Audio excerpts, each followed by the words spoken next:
are you? And then like all of a sudden other people like, I'm a mama kid. And like people came around and were like, oh, it's like, I don't know, they were all excited to meet each other. And I don't know. So they recognize each other by the things they teach them sometimes. And why do you think it's important that students really know the safety piece? Because you start with that and you just make sure that they do that before they even touch the fire. So why do you think, in your own words, that's important? Well, first off, I want them to personally be safe, physically and not hurt themselves.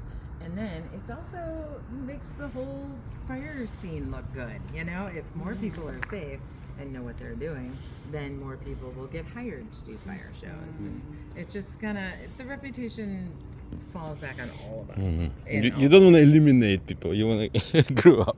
And what do you think the future of fire dancing is in this city, Minneapolis, and in the Midwest region in particular?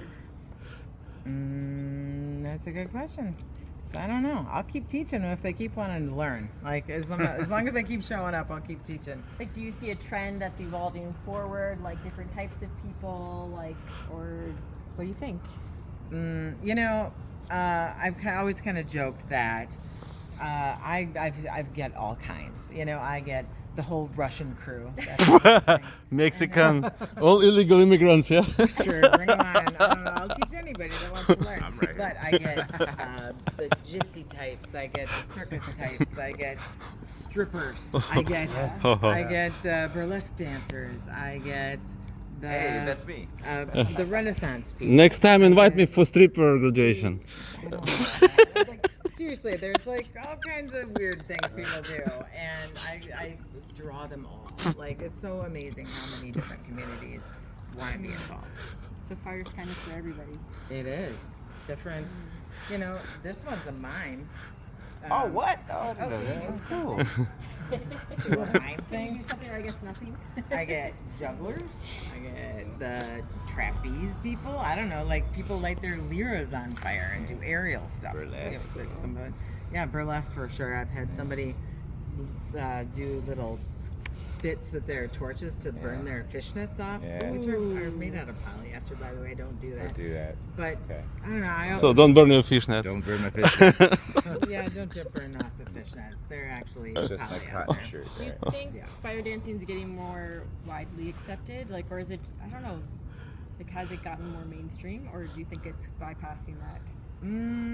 Yeah, I think it's gotten more mainstream. Like when I've been doing it for 20 years, and back then, not a lot of people knew it, knew of it. And so it's definitely gotten more out there. The more people that learn, the more people see it, and the more people know about it. I kind of was looking through some people's Instagram pages, and it almost seems like COVID made it crazier, because like a lot of poi people were getting, like, it was kind of the culmination of TikTok getting popular and poi people getting on TikTok. I don't know if that's correct, but I was just looking back at some people's pages and seeing like that's when they took off. And I don't know. I might disagree because I feel like COVID actually slowed everything down. I was in the middle of a class when everything shut down for COVID, and we were on week 3. And a couple of people in my last class, when the class ended, they were like, "Can you just come back next week?" And that's how poi classes ended up on Mondays, just because that class just wouldn't stop coming. And so that was kind of a good thing to do because it was outdoors, and it was still an okay social thing for people to do for the most part. But people kind of were freaked out then, and I don't know. I looked back on my events way back when, and granted, all my events I usually had fire, but they weren't about fire necessarily. But every event said sold out forever. And then 2020 hit, and it didn't do that anymore.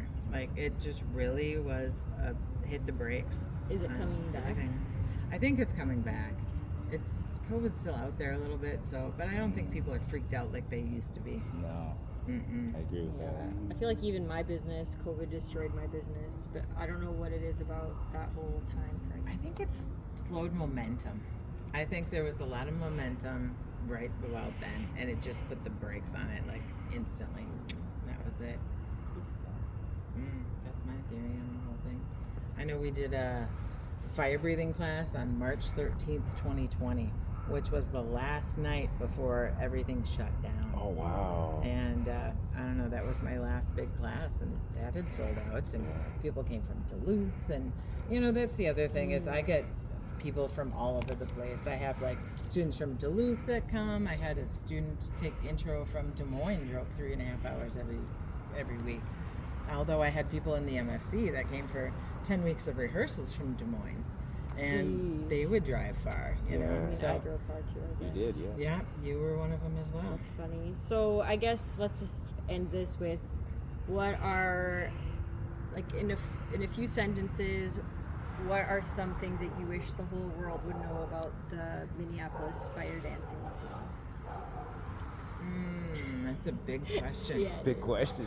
Because it's gonna be a short clip, so I just want it to like if there's something really special, you know. I think, I don't know if this is specific to Minneapolis because it's kind of everywhere, but I think fire dancing is easier than you think. I think it's something you got to practice the skills for, but when you learn it, you realize, especially fire breathing, it's not that hard. not that hard, It's just if you have to do the right things to set it up. You have to wear the right clothes. You know, the 3 things that'll hurt you in fire dancing primarily are the wrong clothes, wear the right clothes, and the wrong fuel, use the right fuel for the right thing, and your ego. People who get a little too cocky, that's, you know, confident, not cocky is the way to go. I've seen people do dumb stuff.